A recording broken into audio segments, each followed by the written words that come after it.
ಭಾರತದಲ್ಲಿ ಬೃಹತ್ COVID-19 vaccination ಚಾಲನೆಗೆ ಸರ್ಕಾರ ಸಜ್ಜಾಗ್ತಾ ಇದ್ದಂತೆ ಕೇಂದ್ರ ಆರೋಗ್ಯ ಕಾರ್ಯದರ್ಶಿ ರಾಜೇಶ್ ಭೂಷಣ್ ಜನವರಿ 5ರಂದು ದೇಶದ ಶೇಖರಣಾ ಸಾಮರ್ಥ್ಯದ ಬಗ್ಗೆ ಮಾಧ್ಯಮಗಳಿಗೆ ಮಾಹಿತಿಯನ್ನ ನೀಡಿದರು. ದೆಹಲಿಯಲ್ಲಿ ಪತ್ರಿಕಾಗೋಷ್ಠಿ ನಡೆಸಿದ ಅವರು, ಸರ್ಕಾರಿ ವೈದ್ಯಕೀಯ ಅಂಗಡಿ ಇಲಾಖೆ ಎಂಬ 4 ಪ್ರಾಥಮಿಕ ಲಸಿಕೆ ಮಳಿಗೆಗಳು ಕರ್ನಾಲ್, ಮುಂಬೈ, ಚೆನ್ನೈ ಮತ್ತು ದೇಶದಲ್ಲಿ 37 ಲಸಿಕೆ ಮಳಿಗೆಗಳಿವೆ.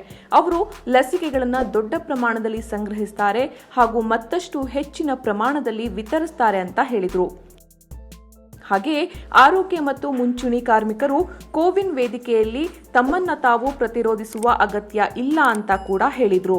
ಆರೋಗ್ಯ ಕಾರ್ಯಕರ್ತರು ಮತ್ತು ಮುಂಚೂಣಿ ಕಾರ್ಮಿಕರು ತಮ್ಮನ್ನು ಫಲಾನುಭವಿಗಳಾಗಿ ನೋಂದಾಯಿಸಿಕೊಳ್ಳುವ ಅಗತ್ಯ ಇಲ್ಲ, ಏಕೆಂದರೆ ಅವರ ಡೇಟಾವು ಬೃಹತ್ ಡೇಟಾಬೇಸ್ ಆಗಿದ್ದು ಇದನ್ನು ಕೋವಿನ್ ಲಸಿಕೆ ವಿತರಣಾ ನಿರ್ವಹಣಾ ವ್ಯವಸ್ಥೆಯಲ್ಲಿ ಬೃಹತ್ ಪ್ರಮಾಣದಲ್ಲಿ ಅವರ ಬಗ್ಗೆ ಎಲ್ಲಾ ಮಾಹಿತಿಗಳನ್ನು ಸಂಗ್ರಹಿಸಲಾಗಿದೆ ಅಂತ ರಾಜೇಶ್ ಭೂಷಣ್ ಹೇಳಿದ್ದಾರೆ.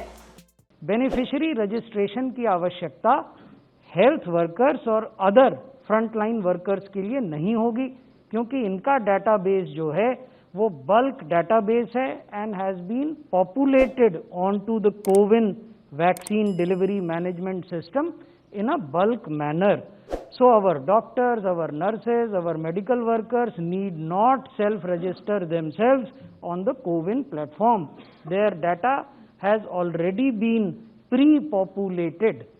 Similarly, our frontline workers, which means people in the armed forces, in state police, in central police, in municipal workers, they also need not self-register themselves because their bulk data is also getting pre-populated. When we would come to the population priority groups, there the provision of registration और editing of data would कम.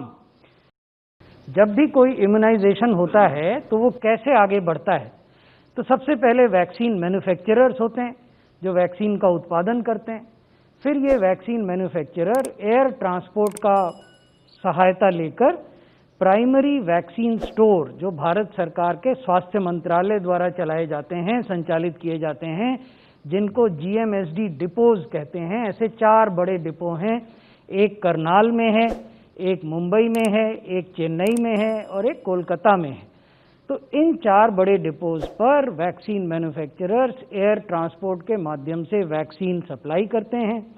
वहाँ से 2 रास्ते हैं. एक है कि refrigerated या insulated vans के माध्यम से स्टेट वैक्सीन स्टोर्स में वैक्सीन पहुँचे. स्टेट वैक्सीन स्टोर कुल 37 हैं. There are 37 state vaccine stores in the country. देश में कुल 37 ऐसे स्टोर हैं.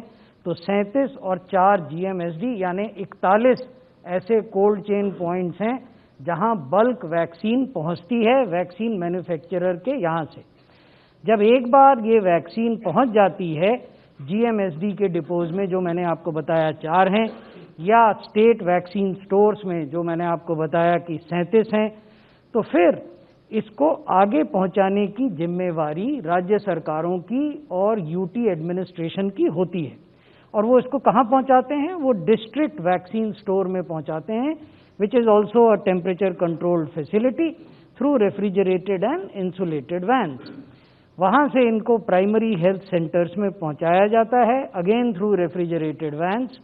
तो ये जो हिस्सा है इस पूरे प्रक्रिया का, इस पूरे प्रोसेस का, ये हमेशा से या पिछले लगभग 1 दशक से कुछ अधिक समय से हम डिजिटली मॉनिटर कर रहे थे.